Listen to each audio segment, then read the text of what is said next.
Hi viewers, welcome to Radha Manohari vlogs. ఈరోజు మనం హైదరాబాద్లో ఉన్న కలకత్తా కాళీ టెంపుల్కి వచ్చాము. ఈ టెంపుల్ విశేషాలు మీతో పంచుకుంటాను ఫ్రెండ్స్. ఈ ఆలయంలో భోలాశంకర్ మూవీ షూటింగ్ కూడా జరిగిందంట.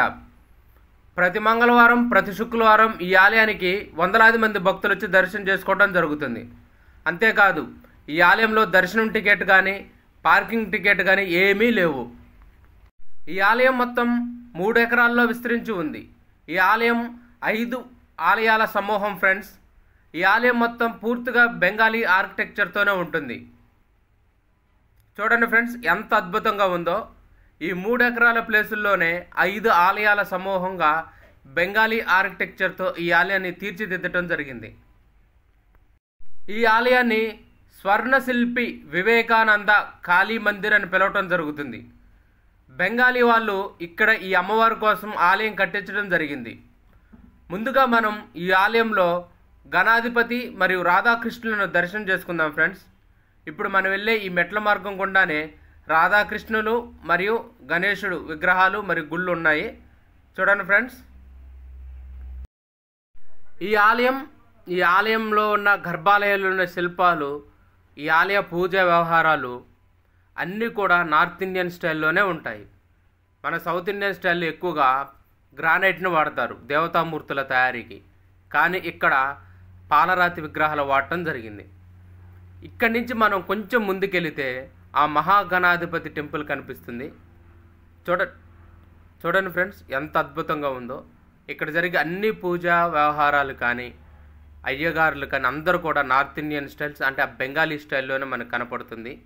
ఈ మహాగణాధిపతి దర్శనం అనంతరం మనం ఆ మహాకాళి దర్శనానికి వెళ్దాం ఫ్రెండ్స్. చూద్దాం రండి.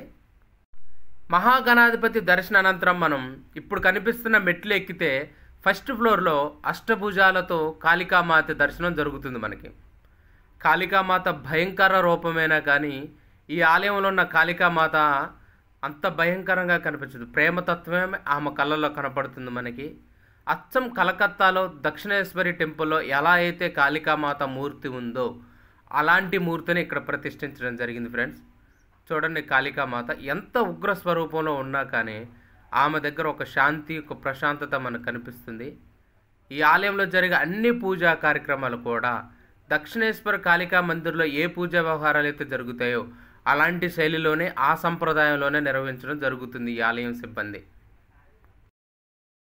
ఈ కాళీ మందిర్ని బెంగాలీ స్వర్ణశిల్పి కమ్యూనిటీకి చెందిన 15 మంది కాళికామాత భక్తులు కట్టడం జరిగింది.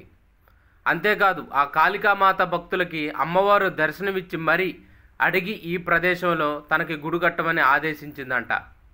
అందుకే అచ్చం కాళికామాత, కోలకత్తా కాళికామాత ఏ రూపంలో ఎలా అయితే ఉంటుందో అదే ఆర్కిటెక్చర్తో అదే మూర్తిని తీసుకొచ్చి ఈ ఆలయంలో ప్రతిష్ఠించడం జరిగింది ఫ్రెండ్స్. చూడండి, ఎంత అద్భుతమైన కాళికామాత రూపం ఈ అమ్మవారు. ఈ అమ్మవారిని దర్శించి కోరుకోవటం వల్ల అన్ని కోరికలు నెరవేరుతాయంట.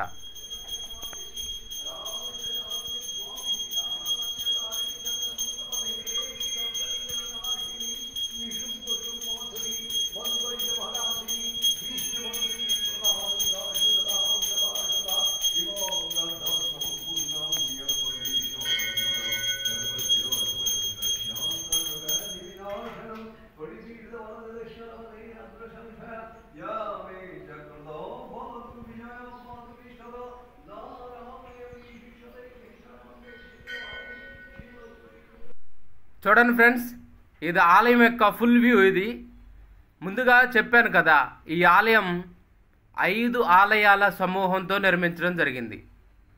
అంతేకాదు, ఈ ఆలయంలో ఫొటోస్, వీడియోస్ కూడా అనుమతి ఉంది. ఇప్పుడు మీరు చూస్తున్న ఈ మందిరంలో వివేకానందుడి విగ్రహం ఉంది.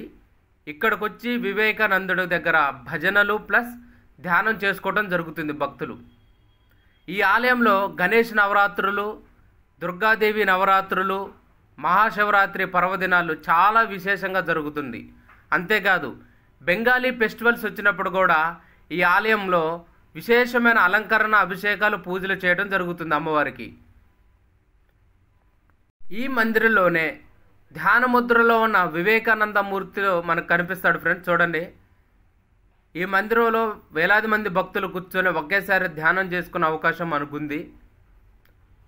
చూడండి ఫ్రెండ్స్, వివేకానంద మూర్తి అయిన వీరు. కాళీమాత దర్శనానంతరం మనం మెట్లు దిగుతూ ఉండగానే మానవ నేత్రాలతోనే ఆ కాళికామాత దర్శనం చేసిన అమ్మవారి ప్రియ భక్తుడు, కాళికామాత పుత్రుడైన ఆ రామకృష్ణ పరమహంస కనిపిస్తాడు మనకి. ఇప్పుడు మీరు చూస్తున్న ఈ మూర్తే రామకృష్ణ పరమహంస గారు. కాళికామాత ముద్దు బిడ్డడు, కాళికామాత ప్రియ భక్తుడు. ఇప్పుడు మీరు చూస్తుంది రామకృష్ణ పరమహంస భార్య గారైన శారదామాత గారు.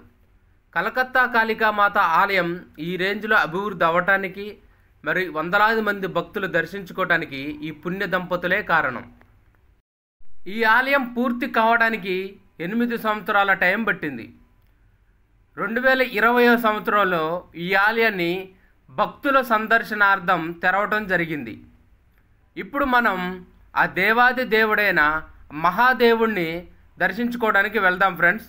ఇక్కడ కనిపించే ఈ 2 గుళ్ళు వెంకటేశ్వర స్వామి మరియు ఆ మహాదేవుడి గుడులు. మొదట మనం దేవాది దేవుడైన ఆ శివయ్య దర్శనానంతరం శివయ్య గుడి పక్కన ఉన్న ఆ వెంకటేశ్వర స్వామిని కూడా దర్శనం చేసుకుందామండి. చూడండి ఫ్రెండ్స్, ఎంతో అద్భుతమైన శివలింగాకారం ఇక్కడ ఉంది. ఇక్కడి నుంచి కొంచెం ముందుకెళ్తే మనం కలియుగ ప్రత్యక్ష దయం, ఆపద మొక్కుల వాడు, ఏడుకొండల వాడైన ఆ బాలాజీ వెంకటేశ్వర స్వామి దర్శనం మనకు కలుగుతుంది ఫ్రెండ్స్. చూడండి ఫ్రెండ్స్, అద్భుతమైన మూర్తి వెంకటేశ్వర స్వామి మూర్తి. ఈ ఆలయం మన హైదరాబాద్లో ఉన్న శంషాబాద్లో నర్కోడ అనే విలేజ్లో ఉంది ఫ్రెండ్స్. ఈ ఆలయానికి చేరుకోవాలి అంటే ఓలా కానీ ర్యాపిడో కానీ ఎటువంటి ఫెసిలిటీస్ లేవు. శంషాబాద్ వరకు బస్సులో వచ్చి శంషాబాద్ నుంచి నార్కోడా విలేజ్కి ఈ ఆలయానికి ఆటో మాట్లాడుకొని రావటమే జరుగుతుంది. అంతేకాదు ఈ ఆలయంలో తినటానికి తినుబండారాలు లేదా ఈ ఆలయ పరిసర ప్రాంతాల్లో రెస్టారెంట్స్ కూడా ఏమీ లేవు. ఈ ఆలయాన్ని సందర్శించాలనుకున్న మీరు తగిన ఏర్పాట్లు జాగ్రత్తలు తీసుకొని రాగలరని నా మనవి.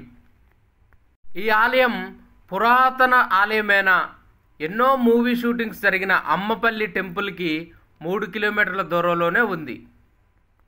కాళికామాత దర్శనం చేసుకోవడం, కాళికామాతను స్మరించుకోవడం వల్ల మనకున్న అపమృత్యు దోషాలు తొలగిపోతాయంట ఫ్రెండ్స్.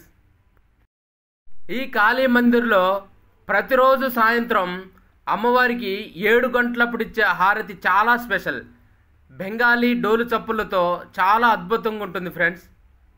ఓకే ఫ్రెండ్స్, ఈ వీడియో మీకు నచ్చింది కదా. నెక్స్ట్ ఇంకో మంచి వీడియోతో మీ ముందుకు వస్తాను. Please like and share, subscribe my YouTube channel friends. Bye friends.